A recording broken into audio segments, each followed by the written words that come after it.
नमस्कार, स्वागत है आपका हमारे चैनल में। मैं रानी गुप्ता आपके साथ। बड़ी खबर सामने आ रही है। आपको बता दें, आज प्रधानमंत्री मोदी राज्यसभा में जमकर कांग्रेस पर बरसते हुए नजर आए। इस दौरान उन्होंने सीधे तौर पर नेहरू को लेकर के कई सारी बातें की और साथ ही पूर्व प्रधानमंत्री इंदिरा गांधी को भी घेरते हुए नजर आए। उन्होंने सीधे तौर पर यह ललकारते हुए कहा कि नेहरू के नाम पर कई सारी योजनाएं चलाई जाती हैं, 600 भी ज्यादा योजनाएं नेहरू के नाम से चलाई जाती है, लेकिन आज उनकी ही पीढ़ी उनके सरनेम को अपनाते हुए क्यों नहीं नजर आती? क्या उनके सरनेम को अपनाने से इस पीढ़ी को शर्मिंदगी है? आपको बता दें कि पीएम मोदी का जो वार था वो सीधे तौर पर कांग्रेस पार्टी पर था, क्योंकि देखने को मिलता है कि कांग्रेस पार्टी हमेशा से ही गांधी सरनेम का यूज करते हुए नजर आती है। इसी के साथ ही पीएम मोदी ने उन दिनों को भी याद दिलाया जिसमें देखने को मिला था कि जिस सरकार को कांग्रेस के द्वारा पसंद नहीं किया जाता था,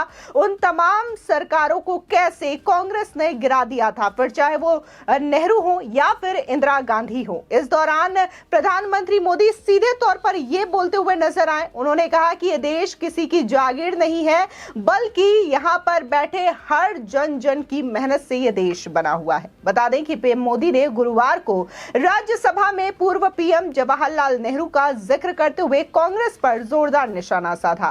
पीएम मोदी ने कहा कि कुछ को सरकार की योजनाओं के नामों में संस्कृत शब्दों से दिक्कत थी। मैंने रिपोर्ट में पढ़ा कि 600 सरकारी योजनाएं गांधी नेहरू परिवार के नाम से थी, फिर भी नेहरू जी का सरनेम क्यों नहीं लगाया जाता? किसी कार्यक्रम में अगर नेहरू जी के नाम का जिक्र नहीं किया जाता तो कुछ लोगों के बाल खड़े हो जाते हैं, लहू गर्म हो जाता है कि नेहरू जी का नाम क्यों नहीं लिया गया। पीएम मोदी ने आगे ये भी कहा कि मुझे बहुत आश्चर्य होता है, चलो भाई मुझसे कभी छूट जाता होगा नेहरू जी का नाम, हम इसे ठीक भी कर लेंगे क्योंकि देश के पहले प्रधानमंत्री थे, लेकिन मुझे समझ ये नहीं आता कि उनकी पीढ़ी का कोई व्यक्ति नेहरू सरनेम रखने से क्यों डरता है। नेहरू सरनेम रखने से क्या शर्मिंदगी है उन्हें? नेहरू सरनेम में ऐसी क्या बात है कि वो लोग इस सरनेम को नहीं अपनाते? इतना बड़ा महान व्यक्तित्व आपको मंजूर नहीं है, परिवार को मंजूर नहीं है और हमारा आप हिसाब मांगते हो। साथ ही उन्होंने कांग्रेस पर हमला जारी रखते हुए ये कहा कि ये विज्ञान और तकनीक के विरोधी लोग भी हैं, ये हमारे वैज्ञानिकों को बदनाम करने का कोई भी मौका नहीं छोड़ते, इनको देश की चिंता नहीं है, इनको अपनी राजनीतिक उठापटक की ज्यादा चिंता है। डिजिटल लेन देन में देश आज दुनिया का लीडर बन चुका है, लेकिन डिजिटल इंडिया की सफलता ने आज पूरी दुनिया को प्रभावित भी किया है। इस दौरान प्रधानमंत्री मोदी ने यह भी कहा कि यह जन जन की पीढ़ियों से बना हुआ देश है, यह देश किसी परिवार की जागीर नहीं है। हमने मेजर ध्यानचंद के नाम पर खेल रत्न अवार्ड का नाम रखा। हमें ये चीजें पता है, जो लोग आए दिन हमारे देश की सेना को नीचा दिखाने का मौका नहीं छोड़ते, हमने द्वीपों को परमवीर चक्र पाने वाले वीरों को नाम पर रख दिया। वहीं पीएम मोदी ने यह भी कहा कि देश को विकास का एक ऐसा मॉडल दे रहे हैं जिसमें हितधारकों को उनसे सभी अधिकार मिले। देश बार बार कांग्रेस को नकार रहा है, लेकिन इसके बाद भी कांग्रेस अपनी साजिशों से बाज नहीं आ रही है। जनता न केवल उनको देख रही है, बल्कि ये सजा भी उन्हीं को मिल रही है। प्रधानमंत्री ने कहा कि हम एक ऐसी कार्य संस्कृति को लेकर के आए हैं जो देश में मेरा तेरा अपना पराया जैसे सभी भेदों को मिटाने वाली है। ये तुष्टीकरण की आशंकाओं को समाप्त कर देता है। आपको बता दें, इसी के साथ ही कांग्रेस पार्टी पर जमकर गरजते हुए प्रधानमंत्री मोदी ने उनके पुराने कार्यों को भी दोहरा दिया। प्रधानमंत्री मोदी ने सीधे तौर पर कांग्रेस पर हमला बोलते हुए कहा कि कैसे अनुच्छेद का प्रयोग करके 90 बार से ज्यादा जो सरकारों को चुनी गई थी जनता के द्वारा, उसे कांग्रेस पार्टी द्वारा गिराया है, फिर चाहे वो नेहरू हो या फिर इंदिरा गांधी हो। केरल में वामपंथी सरकार चुनी गई जिसके पंडित नेहरू पसंद नहीं करते थे। कुछ ही दिनों में चुनी हुई सरकार को गिरा दिया गया। डीएमके के मित्रों को भी बताता हूं, तमिलनाडु में भी एमजीआर और करुणानिधि जैसे दिग्गजों की कई सरकारों को कांग्रेस वालों ने गिरा दिया।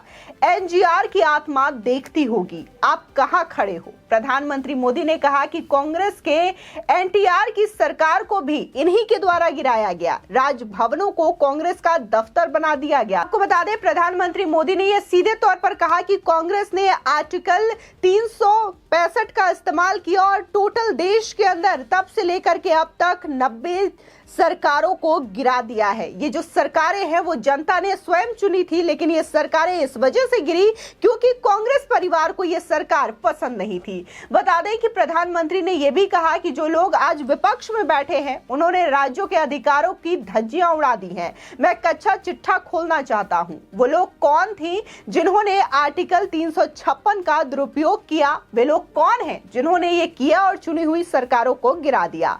एक प्रधानमंत्री ने आर्टिकल 356 का 50 बार प्रयोग किया और वो नाम है इंदिरा गांधी। प्रधानमंत्री ने यह भी कहा कि डिजिटल दुनिया में आज हिंदुस्तान दुनिया का लीडर बन चुका है। एक समय था जब हम मोबाइल इंपोर्ट करते थे, आज मेरा देश मोबाइल एक्सपोर्ट कर रहा है। तकनीक को हमारा देश बहुत ही ज्यादा गति से अपना रहा है, उसका विस्तार कर रहा है। हमने दवाइयां पहुंचाने का काम ड्रोन से किया है। इसके लिए हमने पॉलिसी का बदलाव भी किया है। पीएम मोदी ने यह भी कहा कि देश को आधुनिक होना है, नए संकल्पों को सोचना है तो साइंस और टेक्नोलॉजी को नकार नहीं सकते। हम टुकड़ों में नहीं सोचते हैं, हम हर दिशा में काम कर रहे हैं। हमने स्पेस के क्षेत्र में प्राइवेट भागीदारी का सपना भी पूरा किया है। मुझे खुशी है कि देश के नौजवान प्राइवेट सैटेलाइट छोड़ने का सपना देखते हैं और ये गर्व की बात है। यूनिकॉर्न की दुनिया में हम तीसरे नंबर पर पहुंच गए हैं। इसी के साथ ही पीएम मोदी ने यह भी कहा कि आज गर्व होता है कि सियाचिन में मेरे देश की कोई बेटी मां भारती की रक्षा करने के लिए तैनात होती हैं। बेटियों के लिए हमने सैनिक स्कूल तक खोले हैं। साथ ही पीएम मोदी ने यह भी कहा कि हम ऐसी कार्य संस्कृति को लेकर के आए हैं जो तेरा मेरा को मिटाने वाला रास्ता। उन्होंने कहा कि हम मक्खन पर लकीर खींचने वाले लोग नहीं हैं, बल्कि हम पत्थर पर लकीर खींचने वाले लोग हैं। प्रधानमंत्री मोदी ने कहा कि 110 ऐसे आकांक्षी जहां बहुसंख्यक आदिवासी है उन्हें योजनाओं का सीधा लाभ मिला और यहाँ के शिक्षा इंफ्रास्ट्रक्चर पर फोकस किया गया।